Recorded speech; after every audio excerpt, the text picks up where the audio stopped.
sini kita akan membahas tentang Perang Aceh. Perang Aceh dalam buku Paul van Tever yang berjudul Perang Aceh.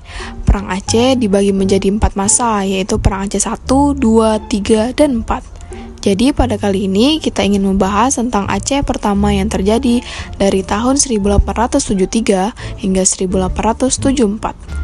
Sebelum masuk ke pembahasan, apa sih Perang Aceh? Perang Aceh adalah salah satu peristiwa besar yang terjadi dalam sejarah Indonesia. Perang Aceh sendiri merupakan salah satu bentuk perlawanan rakyat Aceh terhadap pemerintah kolonial Belanda. Perang Aceh merupakan salah satu perang terlama yang terjadi di Nusantara. Perang ini banyak memakan korban jiwa baik dari pihak Aceh maupun Belanda, sehingga Belanda menjuluki bangsa Aceh sebagai bangsa gila atau pungo. Oh, jadi begitu ya, Wak? Makasih udah jelasin ya. Oke. Nah, jadi kan udah tahu apa itu Perang Aceh. Sekarang mari kita bahas sebab-sebab terjadinya Perang Aceh.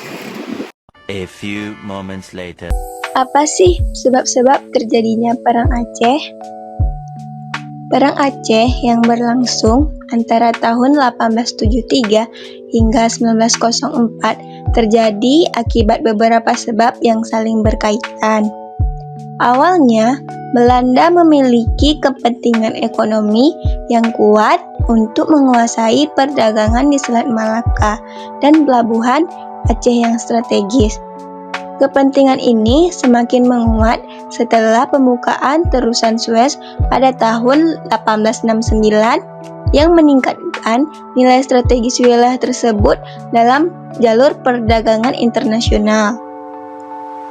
Faktor pendorong lainnya adalah ditandatanganinya Traktat Sumatra pada tahun 1871, di mana Inggris memberi kebebasan kepada Belanda untuk memperluas kekuasaannya di Sumatera, termasuk Aceh. Kesultanan Aceh sendiri merupakan wilayah yang merdeka dan tidak mengakui kedaulatan Belanda. Berbeda dengan daerah-daerah lain di Nusantara yang sudah jatuh ke tangan kolonial.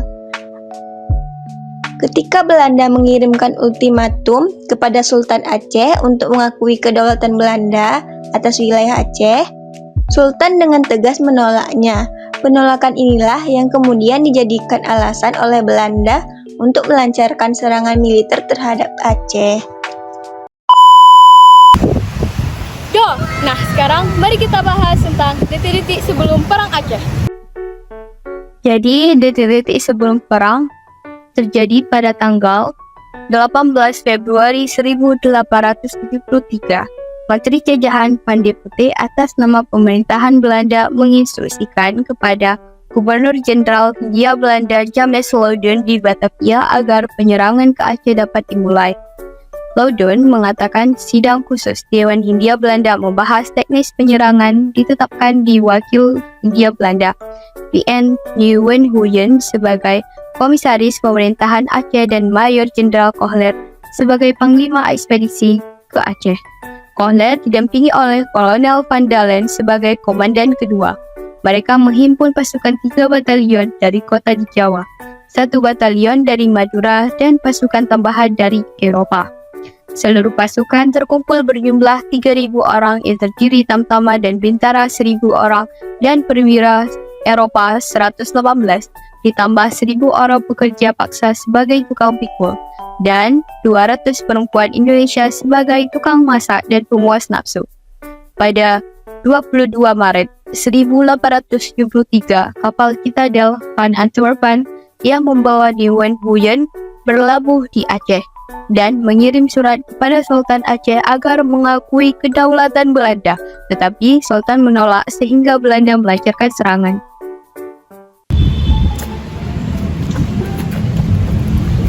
Nah, sekarang mau tahu nggak gimana pecahnya Perang Aceh? A few inches later. Nah, pada waktu batalion mendarat, 9 orang tewas dan 46 orang luka-luka, dan sebagian besar karena serangan kelewang. Hanya dengan sangkul mereka yang tidak praktis, radu-radu itu sempat dapat mengelakkan serbuan-serbuan dahsyat orang Aceh itu. Artileri orang Aceh pun lebih baik daripada yang pernah mereka hadapi. Pada hari pertama, Citadel van Antwerpen terkena 12 tembakan meriam, Rencana perang Kohler sederhana, yaitu akan didirikannya sebuah pangkalan di sekitar muara sungai Aceh. Dan dari sini mereka maju menuju keraton, kediaman sultan yang sekaligus menjadi ibu kota. Bila ini telah direbut, maka menurut mereka begitu pusat pemerintahannya dikuasai, Aceh pasti akan menyerah. Tetapi di mana tepatnya letak keraton, orang tidak tahu. Bagaimana amat miskinnya informasi mereka. Tetapi ternyata dari buku Saku Ekspedisi Aceh yang diberikan kepada para perwira 36, di dalamnya dikemukakan bahwa keraton adalah tempat yang sangat luas dan besar, yang terdiri dari berbagai kampung dengan banyak sawah, lapangan, kebun kelapa, serta kira-kira 5.000 jiwa yang bermukim. Pada kenyataannya, tempat sultan bersemayam paling-paling hanya beberapa ratus orang penghuninya dan letak bangunannya lebih ke sebelah sana sungai, dibandingkan dengan desa-desa yang sedikit banyak tergabung di dalamnya dan kampung Cina yang kecil di pantai Aceh yang berawa-rawa dengan pepohonan tinggi menjulang di belakangnya, tidak memungkinkan melakukan pengamatan visual yang agak jauh. Ketika mencari keraton, yaitu pada tanggal 11 April, ditemukanlah sebuah benteng yang semula diduga adalah keraton. Ruang yang dikelilingi tembok dengan beberapa bangunan di dalamnya ternyata bukanlah keraton, tetapi sebuah masjid yang mati-matian dipertahankan bagikan sultan itu sendiri. Yang bersemayam di masjid itu ditembaki hingga terbakar dan dapat direbut dengan mengalami kerugian yang berat. Tetapi pada hari itu juga Kohler menyuruh meninggalkan benteng itu karena menurut dia pasukan terlalu letih untuk dapat tahan dalam posisi yang begitu terancam. Segera pula orang Aceh menduduki masjid itu dengan sorak kemenangan. Bagikan perangnya terdengar menyeramkan, terutama pada malam hari. Penarikan mundur ini lagi-lagi merupakan tindakan yang keliru dalam suatu perang kolonial. Hingga 3 hari kemudian, Kohler terpaksa memerintahkan merebut kembali kompleks bangunan itu dengan menderita kerugian yang berat. Setelah menaklukkan Masjid Raya, Kohler berdiri di Masjid Raya untuk mengamati pertempuran, tetapi tiba-tiba peluru menembus di dada Kohler. Mundurnya Belanda dari Aceh. Setelah tewasnya Jenderal Kohler oleh pasukan Aceh di depan Masjid Raya, pasukan Belanda kehilangan semangat. Penggantinya yaitu Kolonel Van der Len langsung mengambil alih pasukan. Pada 16 April 1873, 2 batalion menyerang keraton. Pertempuran sengit terjadi karena pasukan Aceh mati-matian mempertahankan istana.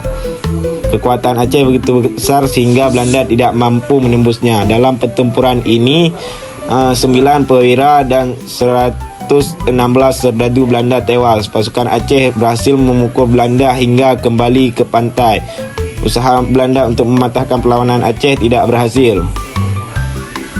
Malam itu juga Van der Len mengadakan sidang di medan pertempuran. Para kolonel umumnya berpendapat harus mundur dari Aceh karena